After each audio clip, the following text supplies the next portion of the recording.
Adolf Hitler n'a jamais caché que l'Union soviétique était l'ennemi mortel du Troisième Reich.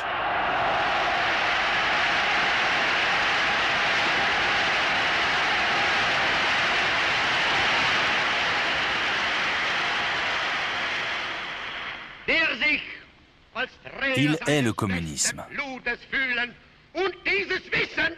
Les Aryens doivent conquérir les grandes steppes fertiles de l'Est, riches en matières premières.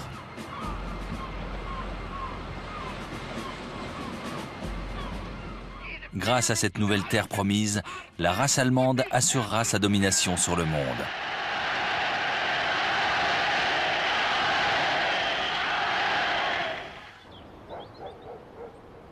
Dès les premiers mois de 1941, le Führer tourne en rond dans sa retraite des Alpes bavaroises.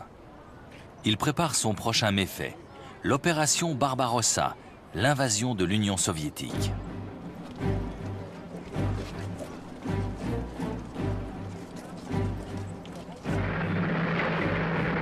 Ces forces, soigneusement rééquipées, ont été redéployées à l'Est. Elles sont prêtes pour le grand assaut.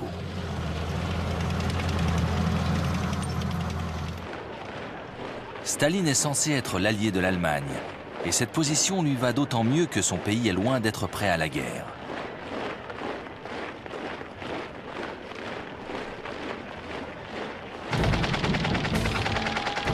Malgré son avance technologique et sa supériorité en nombre, l'armée rouge a été considérablement affaiblie par les purges staliniennes des années 30. Les 3/4 des officiers ont été exécutés ou emprisonnés.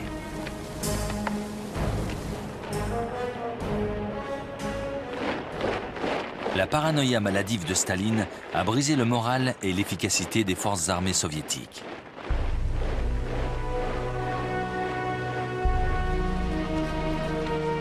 Lors de l'invasion de la Pologne voisine, Staline a désespérément maintenu le statu quo, donnant des ordres pour ne pas offenser l'ogre allemand.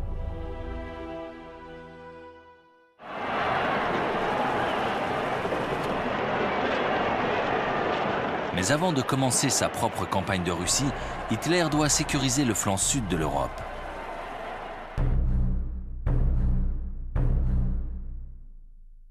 La Roumanie, la Bulgarie et la Hongrie sont des alliés fiables. Mais au mois de mars 1941, le gouvernement yougoslave pro-allemand est renversé par des forces proches des Britanniques. Pays voisin, la Grèce, est également pro-britannique.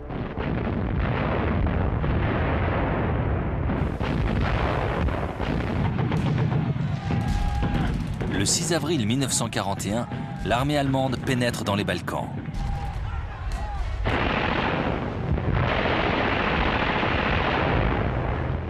La 33e division entre en Yougoslavie. Toute résistance est rapidement étouffée. La capitale, Belgrade, se rend le 12 avril.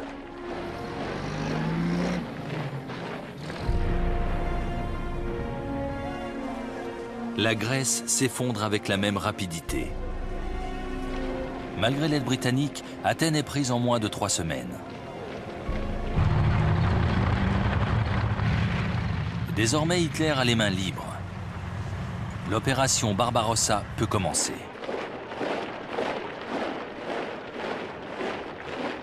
La progression des 4 millions de soldats allemands sera soutenue par 3000 avions.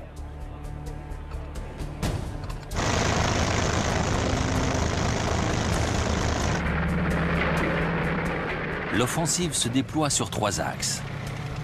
Au nord, un corps d'armée doit envahir les États baltes et s'emparer de Leningrad.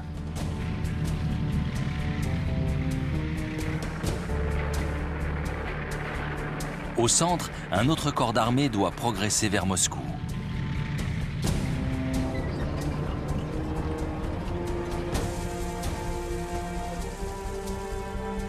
Le troisième, situé au sud, doit occuper l'Ukraine.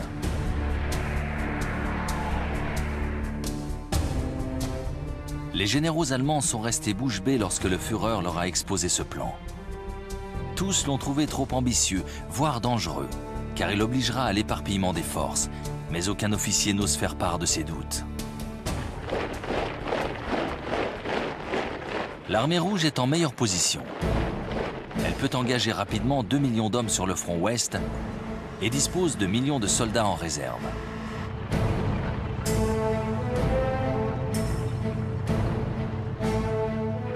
Avec 20 000 chars d'assaut, les forces blindées russes surpassent en nombre les 6 000 chars allemands. Les chars russes sont plus vieux et moins puissants, mais ils n'en constituent pas moins une formidable puissance de feu. Pour les Allemands, une seule solution: profiter de leur supériorité technologique pour frapper le plus vite possible, avant que l'armée rouge ne puisse concentrer ses forces. Mais cette stratégie sera-t-elle efficace? Le 22 juin 1941, à 3h15 du matin, l'opération Barbarossa commence.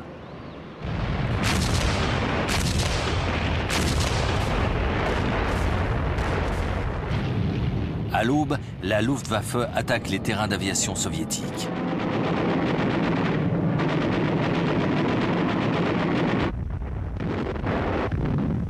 Dans le même temps, les forces au sol montent à l'assaut.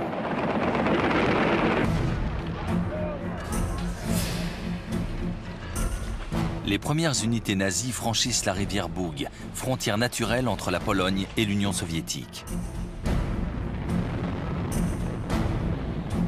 Les panzers s'enfoncent profondément dans le territoire russe. En 2 jours, ils parcourent plus de 80 km vers l'est. Toutes les tentatives de contre-attaque russes sont irrésistiblement balayées.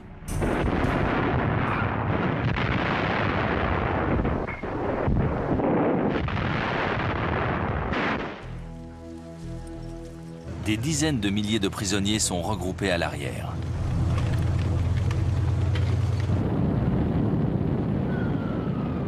Les avions allemands se sont rapidement rendus maîtres des airs. Malgré sa supériorité, l'armée rouge paraît totalement tétanisée par l'audacieuse manœuvre allemande.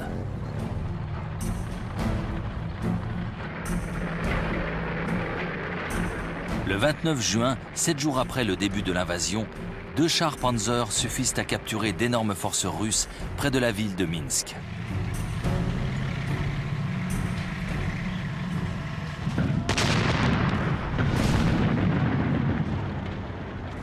Avant même l'arrivée de la Wehrmacht, 300 000 Russes se sont déjà rendus.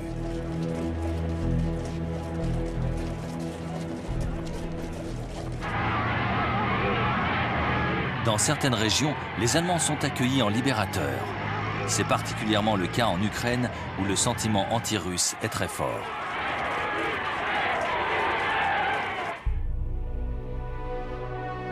À Moscou, Staline s'est littéralement effondré en apprenant la nouvelle de l'offensive. Pendant plus d'une semaine, il s'est enfermé dans un mutisme total. Le 3 juillet, il réagit enfin et en appelle au patriotisme de son peuple. Il faut sauver la mère patrie.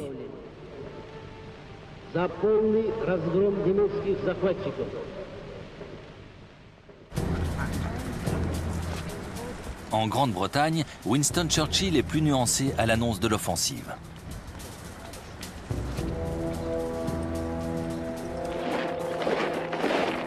Bien sûr, cela signifie que son pays ne se battra plus seul. Le Premier ministre britannique annonce donc que tout ennemi de l'Allemagne nazie est un ami du Royaume-Uni. Mais il s'empresse d'ajouter « malgré nos différences politiques passées ».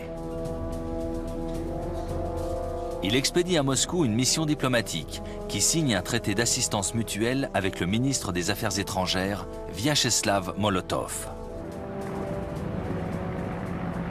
Mais le Royaume-Uni ne peut pas faire grand-chose pour aider l'Union soviétique, sinon expédier quelques vivres par mer.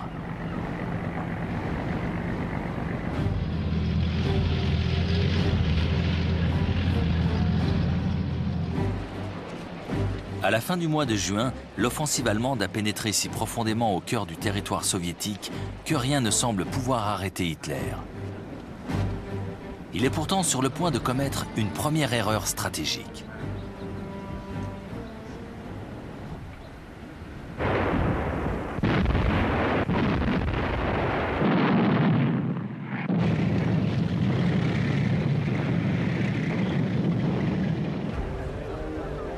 début du mois de juillet 1941, près de 300 000 soldats de l'armée rouge sont encerclés à l'ouest de Minsk.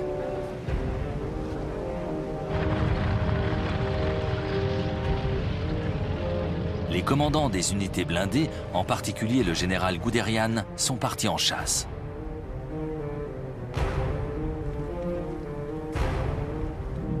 L'opération Barbarossa fonctionne à merveille.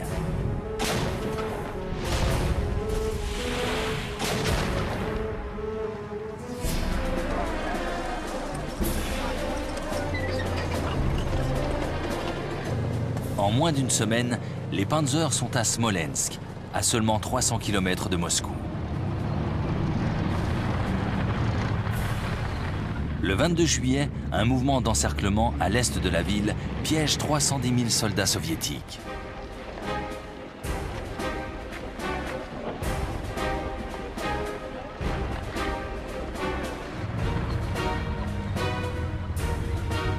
L'armée allemande réalise alors une brève pause pour permettre au reste des troupes de faire la jonction. Si les blindés progressent rapidement, le gros de l'infanterie avance à marche forcée et le ravitaillement est transporté par des chevaux.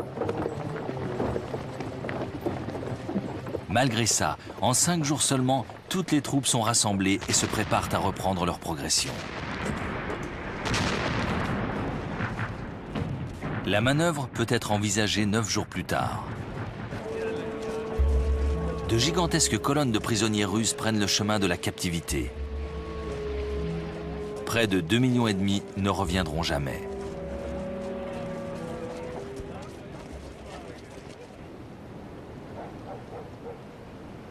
Moscou n'est plus qu'à 300 km et la route paraît ouverte. Il semble même que la capitale russe tombera avant la fin de l'été. Le plan fonctionne donc parfaitement. À certains endroits, l'avancée allemande rencontre toutefois quelques difficultés. L'armée rouge contre-attaque plus efficacement. Mais à la mi-juillet, le corps d'armée allemand situé au sud n'est plus qu'à 80 km de Kiev. Hitler décide alors que les panzers de Guderian doivent délaisser Moscou pour soutenir l'offensive sur Kiev.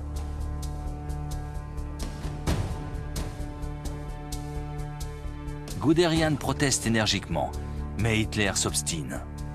Aucune troupe ne progressera vers Moscou tant que Kiev ne sera pas tombé. Une erreur stratégique qui s'avérera fatale. Quelques indices démontrent désormais que l'armée rouge ne sera pas balayée aussi facilement que prévu. Les renforts soviétiques semblent sans limite. Plus de 16 millions d'hommes sont mobilisés. Et l'armée rouge dispose désormais de nouvelles armes.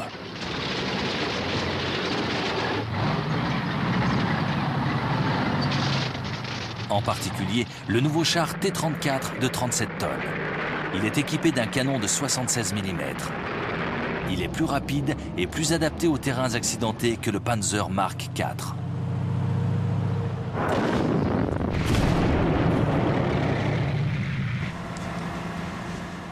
Alors que la Blitzkrieg se poursuit, les signaux d'alarme se multiplient. Le 23 août 1941, les Panzers de Guderian poursuivent leur poussée vers le sud. Ceux du corps d'armée sud remontent vers le nord 3 semaines plus tard. La tenaille se referme sur Kiev le 16 septembre 1941.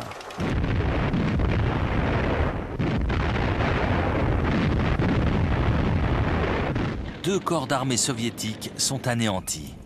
Un demi-million d'hommes sont hors de combat, tués ou capturés.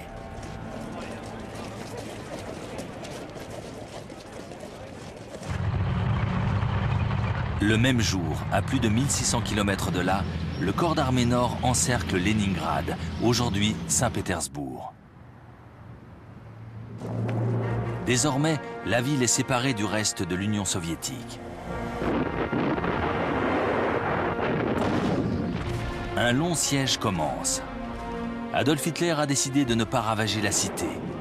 Les troupes allemandes doivent la faire tomber en affamant ses habitants.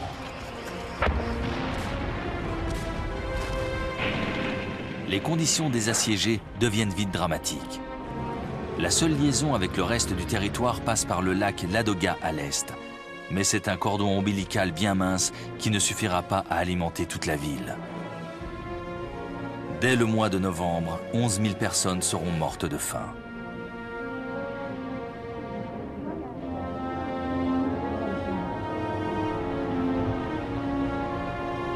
En hiver, les convois sur les eaux gelées se multiplieront. Ce ne sera pourtant pas suffisant. En une seule journée du mois de décembre, 3 700 habitants mourront d'épuisement.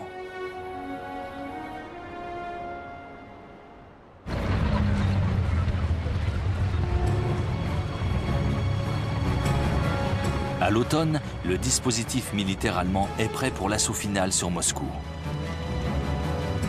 Les panzers de Guderian ont rejoint le corps d'armée du centre. Les Russes sont en infériorité numérique. Les Allemands alignent 2 fois plus de chars et d'hommes. Dans le ciel, c'est pire. La flotte nazie compte 3 fois plus d'appareils que l'armée rouge. L'assaut est lancé le 20 septembre 1941. Une fois de plus, les charges de Panzer s'enfoncent cruellement dans les flancs de leurs adversaires.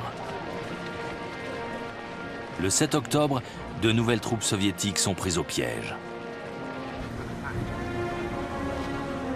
Mais Staline est déterminé. Moscou doit être défendu jusqu'à la mort. Il demande au maréchal Georgi Zhukov d'organiser la défense de la capitale russe. Zhukov n'est pas un bleu. Il est sorti vainqueur du conflit russo-japonais de 1939. Les habitants sont mobilisés pour creuser des tranchées anti-chars.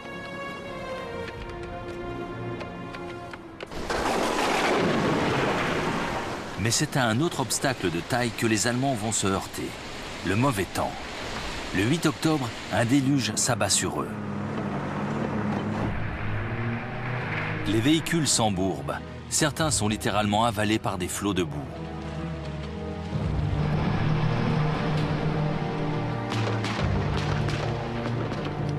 À la fin du mois d'octobre, l'offensive allemande vient mourir à quelques encablures de Moscou. Les intempéries et la résistance acharnée des Russes ont eu raison des nazis. Hitler n'aurait pas dû retarder l'assaut sur la capitale soviétique. Cette erreur va lui coûter très cher.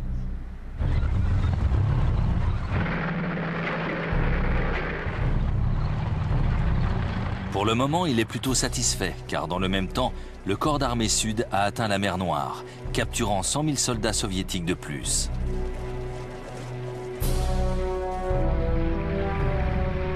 Mais la progression des troupes est désormais gênée par le mauvais temps.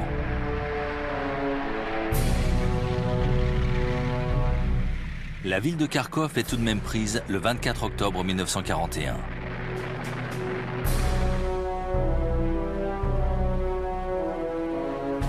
Mais il va falloir se battre contre un autre ennemi, le froid. Les troupes allemandes parties en guerre au cœur de l'été sont happées par l'hiver. Les tenues chaudes ne sont pas arrivées sur le front. La fière armée allemande gèle sur pied. Aux portes de Moscou, le corps d'armée du centre est paré pour l'assaut final. La capitale doit tomber, et vite. Le 4 décembre, les unités de pointe ne sont plus qu'à 26 km de la place rouge. Les radios crépitent. Des patrouilles de reconnaissance ont aperçu les dômes dorés du Kremlin. La nuit même, la température baisse encore. Au matin, les moteurs des chars ne redémarrent pas. Les armes sont inutilisables et de nombreux soldats ont de sévères engelures. Le 5 décembre, l'offensive est stoppée. L'hiver vient de sauver l'armée rouge. Mais les Allemands sont confiants. Au printemps, ils parachèveront la mise au pas de l'Union soviétique.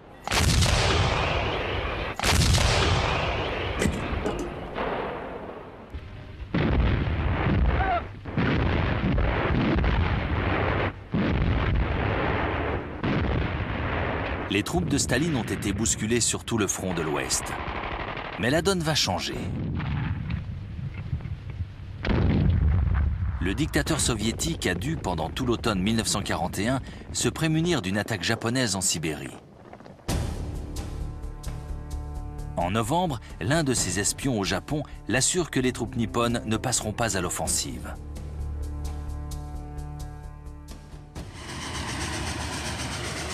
« 30 divisions rejoignent aussitôt le front ouest en empruntant le transsibérien.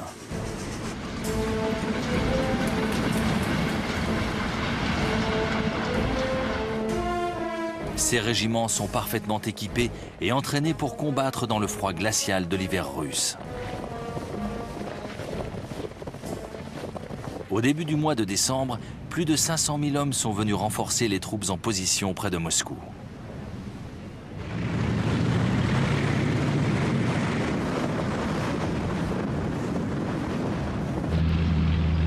Le 5 décembre, alors que les Allemands ont renoncé à prendre la ville, une violente contre-attaque les surprend.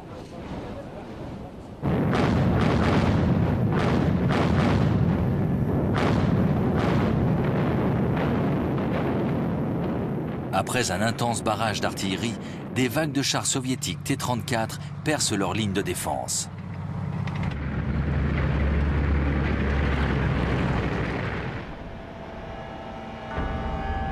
L'attaque est sauvage, désespérée, car les Russes n'ont plus grand-chose à perdre. Les Allemands décrochent dans la précipitation. Les 7 jours suivants, les troupes soviétiques démantèlent les forces nazies.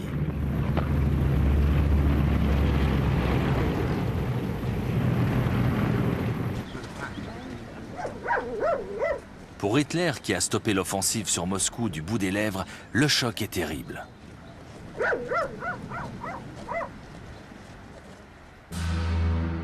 Le 19 décembre, il destitue le commandant en chef, le Feldmaréchal Walter von Brauchitsch, et prend lui-même la tête des opérations.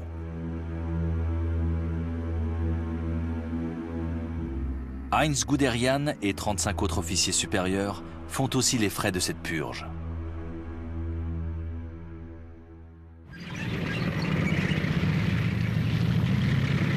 Hitler n'a qu'un mot d'ordre, arrêter la retraite. Les soldats allemands doivent combattre et mourir s'il le faut, là où ils tiennent le terrain.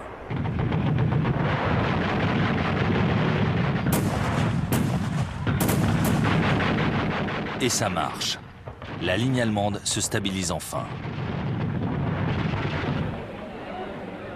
De son côté, Staline, exalté par le succès de ses troupes, réclame une offensive générale.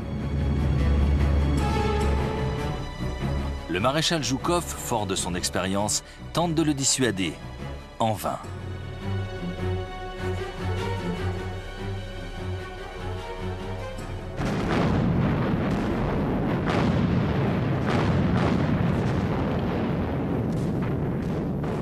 De violents combats opposent les deux adversaires durant les 4 mois suivants. Mais les Allemands sont bien retranchés et aucun assaut n'est décisif. Cette fois, Hitler, habitué aux offensives éclairs et aux victoires rapides, a des raisons de s'inquiéter.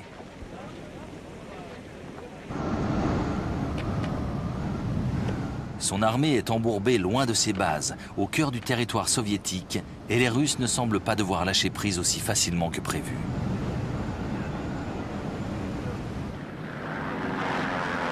Ce problème ne sera bientôt plus le seul casse-tête du Führer. Le 7 décembre 1941, le Japon attaque les États-Unis sans sommation.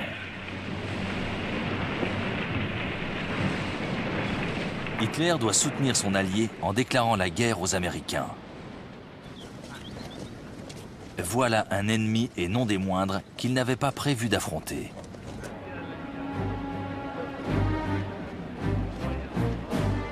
Au début de l'année 1942, Hitler décide de poursuivre l'offensive en Russie. Il doit établir une nouvelle stratégie. L'attaque tous azimuts n'est plus envisageable.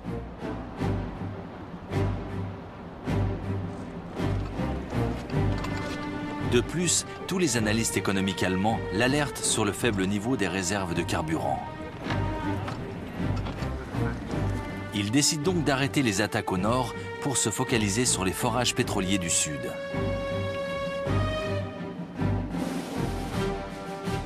Nom de code de l'opération Bleu. Le corps d'armée A progressera au sud de Kharkov afin de s'emparer des champs pétrolifères, pendant que le corps d'armée B couvrira la manœuvre le long du fleuve Don.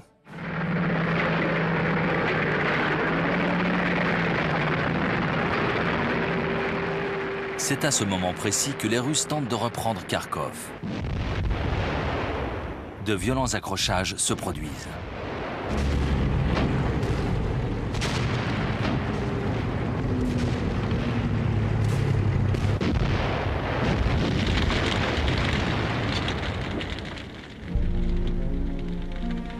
L'armée rouge perd 70 000 hommes durant les combats. 200 000 partent en captivité.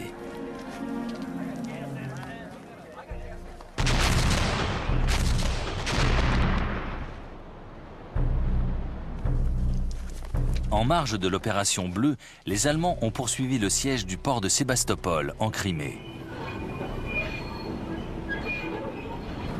Pendant 8 mois, les assiégés ont subi un bombardement incessant. Un canon de 400 mm monté sur rail a ravagé la ville.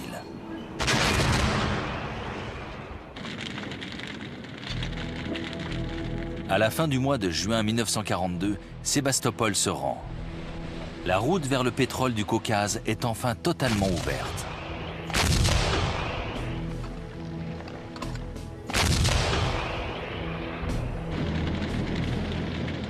Le 28 juin, l'offensive commence.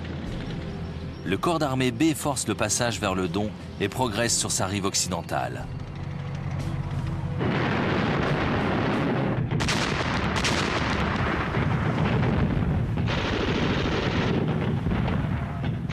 Le corps d'armée A doit faire face à une résistance farouche.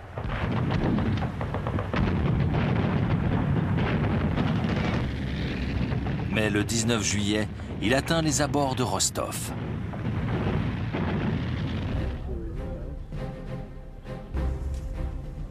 C'est à ce moment précis qu'Adolf Hitler prend une série de décisions qui vont s'avérer désastreuses. Alors que le corps d'armée B suit le plan prévu, le Führer le détourne pour qu'il s'empare de Stalingrad.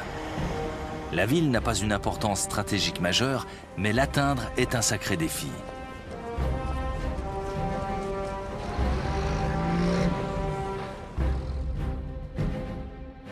Deux semaines plus tard, Hitler commet une nouvelle erreur. Agacé par la trop lente progression des troupes dans le Caucase, il leur envoie la plupart des panzers du corps d'armée B à travers les montagnes. L'avancée vers Stalingrad ralentit.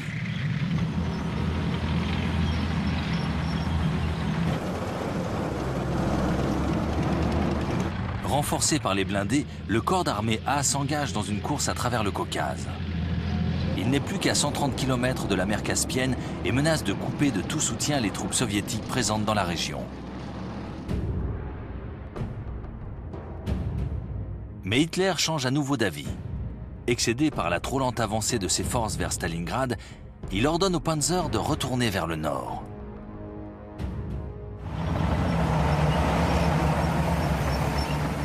Le 9 août, le corps d'armée A atteint les premiers champs pétrolifères à Maïkop. Trop tard, les Russes les ont entièrement dévastés.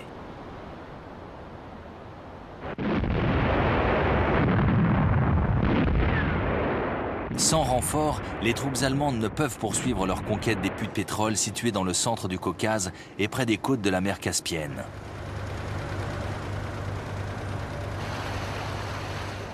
De toute façon, l'attention d'Hitler se porte ailleurs. À la fin du mois d'août, le corps d'armée B parvient enfin à Stalingrad.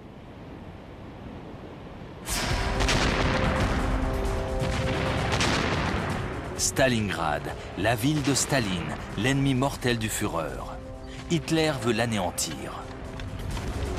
L'une des batailles les plus importantes de la Seconde Guerre mondiale va commencer.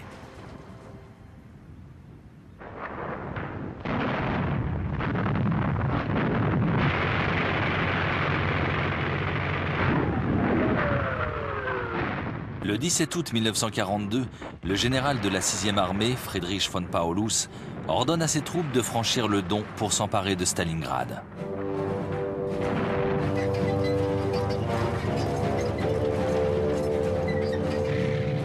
6 jours plus tard, des panzers parviennent sur les bords de la Volga, au nord de la ville. Les combats débutent dans les faubourgs.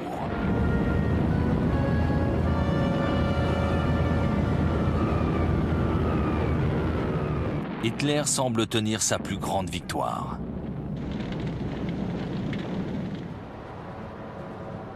Stalingrad est l'un des centres industriels de l'Union soviétique. La cité, longue de plus de 18 km, s'étend sur la rive ouest du fleuve. Ces usines produisent un quart des tracteurs, camions, pièces d'artillerie et chars d'assaut du pays. Mais les habitants ont eu largement le temps de fortifier la ville pendant que les panzers du corps d'armée B rejoignaient le sud.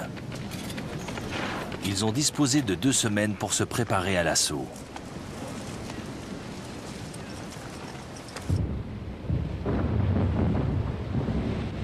La stratégie allemande est simple. Emporter la ville au cours d'une offensive massive.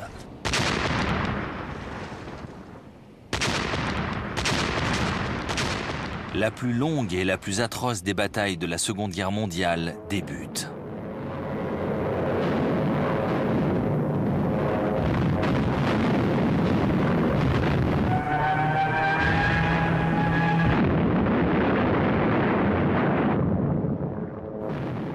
Les fantassins et les chars allemands progressent derrière le rouleau compresseur des Stuka qui bombardent minutieusement chaque rue.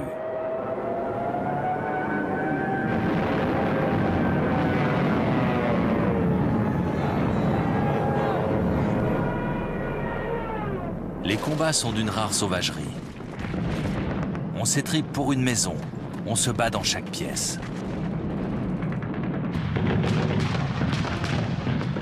Les assiégés utilisent les réseaux d'égouts pour se protéger et communiquer. Les tireurs d'élite se camouflent dans les ruines.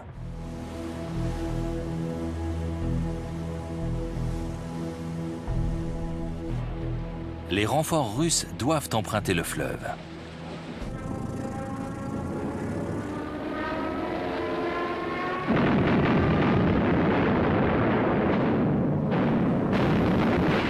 Ils sont sous le feu des avions allemands. Pourtant, des milliers d'hommes rejoignent le front.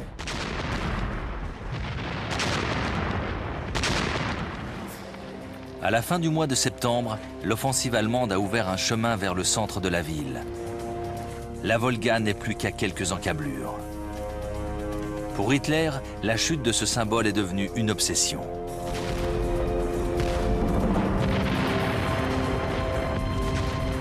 Le 4 octobre 1942, le général von Paulus se prépare à ordonner ce qu'il croit être l'assaut final. Les chars avancent, se frayant un passage dans les ruines, tirant à bout portant sur les défenseurs terrés dans les maisons encore debout.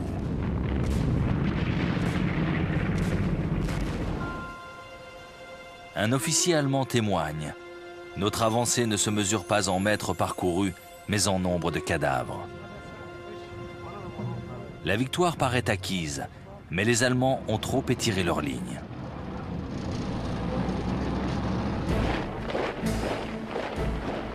À la mi-novembre, les défenseurs de Stalingrad reçoivent des renforts.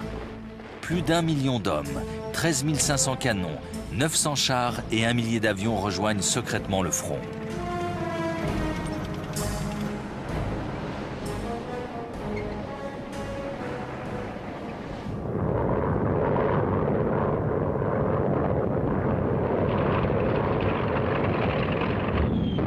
Le 19 novembre, l'armée rouge attaque le flanc nord allemand.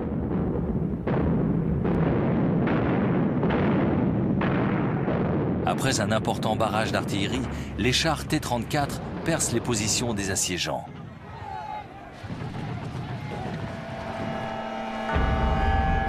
C'est au tour des nazis de se rendre par milliers.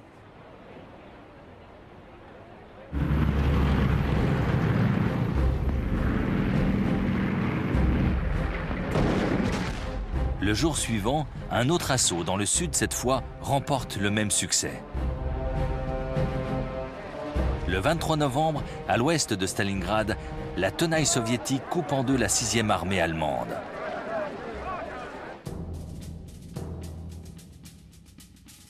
Le général von Paulus pense qu'il doit se replier, mais Hitler lui ordonne de tenir ses positions et de poursuivre le combat. La Luftwaffe assure au Führer qu'elle pourra parachuter les vivres nécessaires aux troupes bloquées à Stalingrad.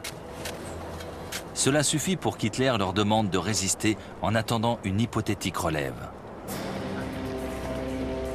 Le 12 décembre, le Feldmaréchal Erich von Manstein, commandant en chef des troupes stationnées dans la région, lance l'opération Tempête d'hiver. Pour venir en aide aux forces de von Paulus et briser l'encerclement soviétique, il va lancer une charge massive de Panzer.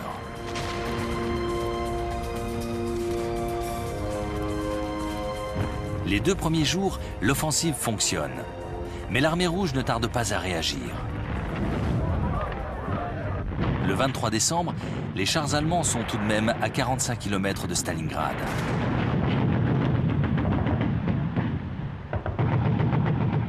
Manstein demande à Paulus de tenter une percée pour se libérer de l'étau soviétique. Paulus attend les ordres de Berlin. Hitler refuse catégoriquement. Quoi qu'il en soit, c'est déjà trop tard. Le maréchal Zhukov enclenche une nouvelle phase de son plan de bataille.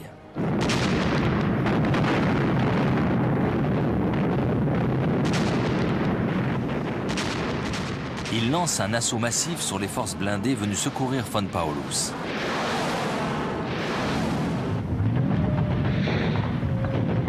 Les Panzers sont repoussés hors de la ville et à la fin du mois de décembre, la garnison allemande assiégée dans les faubourgs de Stalingrad a perdu tout espoir de repli. Le pire est à venir, car le ravitaillement aérien est un fiasco complet. Pour survivre, les soldats doivent réceptionner 700 tonnes de marchandises par jour. Ils n'en reçoivent jamais plus de 80.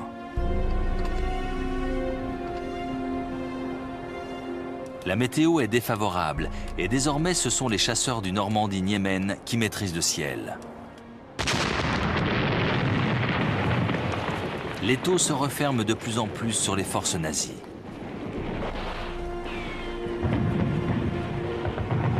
« 200 000 hommes sont piégés.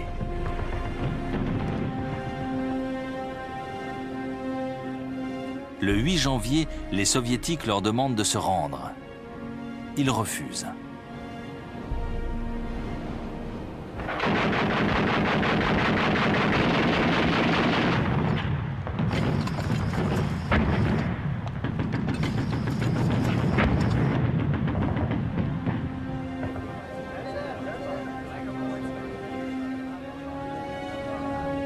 Le 31 janvier 1943, von Paulus abandonne. Il se rend sans condition.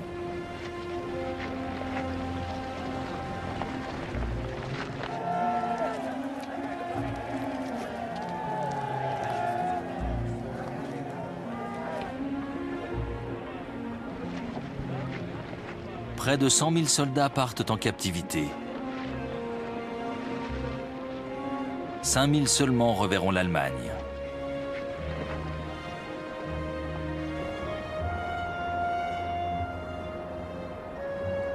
Stalingrad porte l'empreinte du sang versé. Les Allemands y ont sacrifié 300 000 hommes. Leurs alliés en ont perdu autant.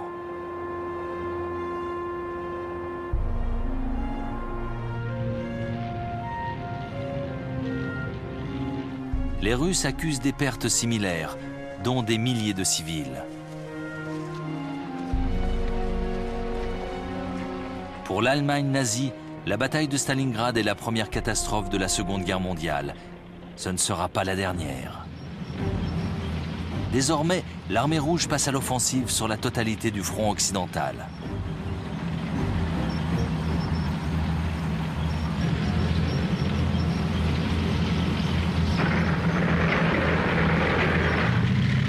Pour les soviétiques, Stalingrad est un triomphe. Mais le maréchal Zhukov n'entend pas s'arrêter là. Il veut maintenant repousser les troupes du corps d'armée A, encore stationnées dans le Caucase. Les troupes russes franchissent les montagnes. Au début du mois de décembre 1942, elles sont à 180 km de Rostov. Cette fois, ce sont les Allemands qui courent le risque de se faire disloquer. Hitler n'a pas d'autre choix. Il doit autoriser la retraite du corps d'armée A.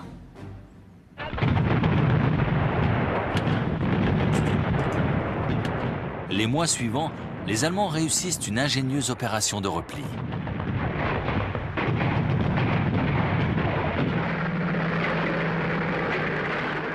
Des centaines de milliers d'hommes se retirent. Le 12 janvier 1943, Zhukov libère ses forces.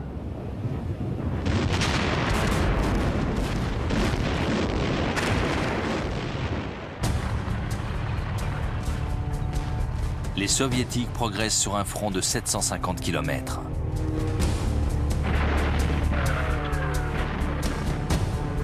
Les Allemands sont moitié moins nombreux. Le Feldmaréchal von Manstein réalise un mouvement de retraite parfait.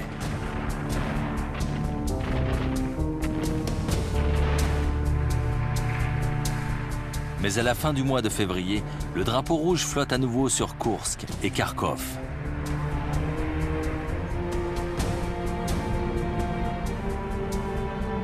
Cette offensive d'hiver a porté un coup fatal à la puissance allemande. En quelques mois, Hitler a perdu 1 million d'hommes, un grand nombre de chars et de pièces d'artillerie. De son côté, l'armée rouge a préservé son énorme potentiel humain.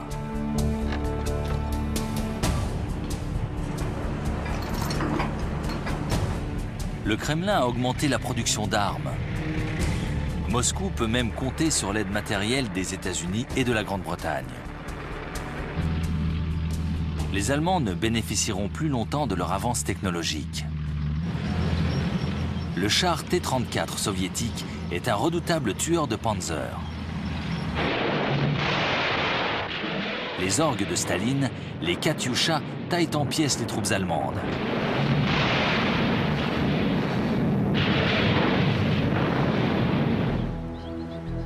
Hitler croit encore qu'il peut gagner. Il rêve d'une offensive éclair qui repousserait les Soviétiques et lui permettrait de reprendre l'initiative.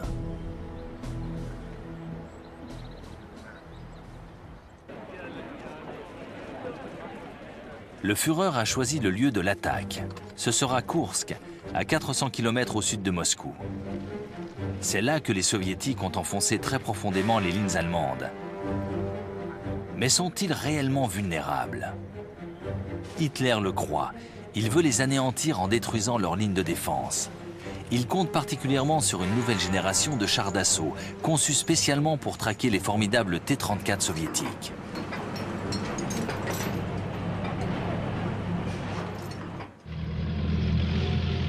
Le char Tigre ne pèse pas moins de 55 tonnes. C'est un monstre. Il est lent, mais possède un canon de 88 mm. Il est surtout renforcé par un blindage frontal qui le rend quasiment invulnérable. Un autre char, le Panthère, plus rapide, participera à cette offensive blindée. Armé d'un canon de 75 mm, il sera un adversaire redoutable pour le T-34. Ce matériel est de conception si récente qu'Hitler est obligé de retarder l'offensive pour permettre aux chaînes de fabrication de produire et d'acheminer sur le front le nombre de chars nécessaires. Mais avant même que les forces allemandes soient rassemblées, le commandant en chef soviétique, le maréchal Zhukov, sait tout du plan de son adversaire. L'un de ses espions, infiltré au sein du haut commandement nazi, lui a fourni le lieu exact de la prochaine attaque. Zhukov a donc ordonné la construction d'un ensemble de fortifications, des fossés anti-chars, des champs de mines, de larges ceintures d'obstacles infranchissables. Il a aussi considérablement augmenté ses forces dans la région en comblant les points les plus vulnérables de sa défense avec des unités de blindés et d'infanterie.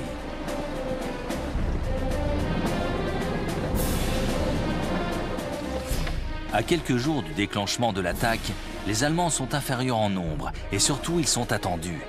il n'y aura pas d'effet de surprise.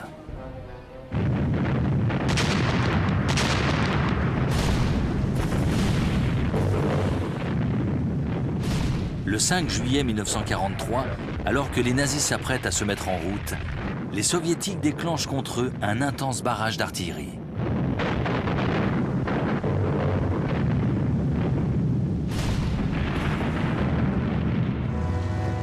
Pourtant, le jour suivant, les Panzers quittent leur position de départ. Très vite, ils sont contraints d'affronter un ennemi parfaitement retranché. Cette fois, il n'y aura pas de guerre éclair.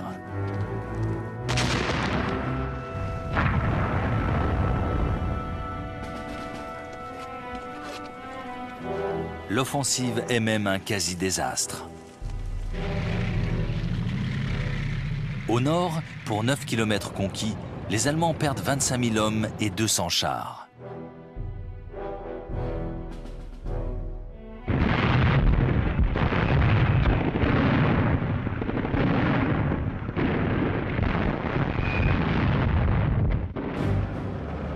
Au sud, l'assaut est plus concluant.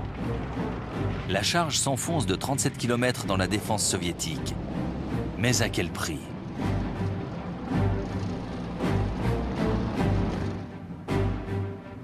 « 10 000 hommes sont tués au combat. 350 chars sont détruits.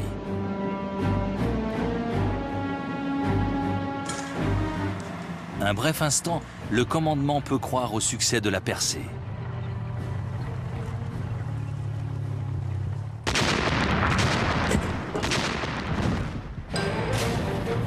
Jusqu'à ce que Zhukov fasse intervenir fort. Le 12 juillet 1943, 900 chars s'élancent sur le flanc allemand. «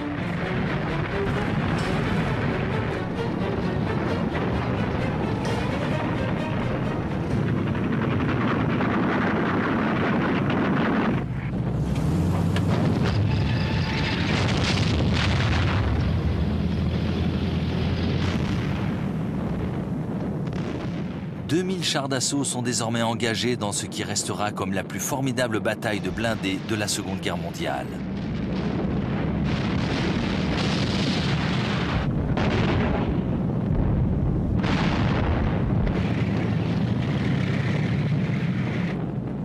Les T-34 russes écrasent les lignes allemandes en tirant à bout portant sur leurs cibles.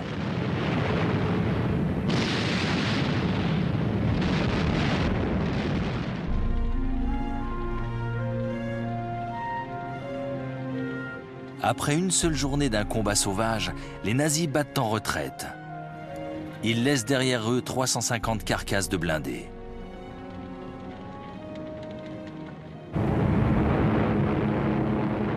Dans les airs, la bataille fait également rage.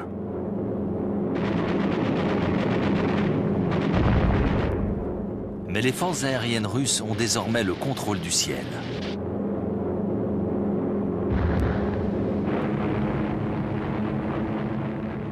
Un formidable tueur de chars est lâché, le Ilyushin IL-2 Stormovik.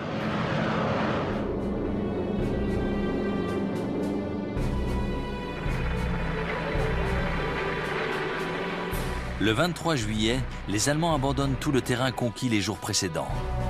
L'élite de leur armée vient d'être décimée.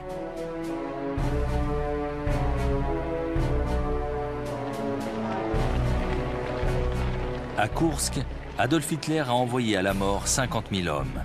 Il a perdu 700 de ses meilleurs chars d'assaut.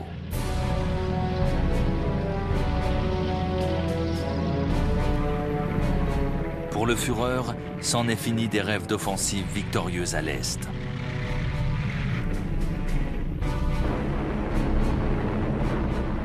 Les Russes viennent de faire basculer le cours de la guerre.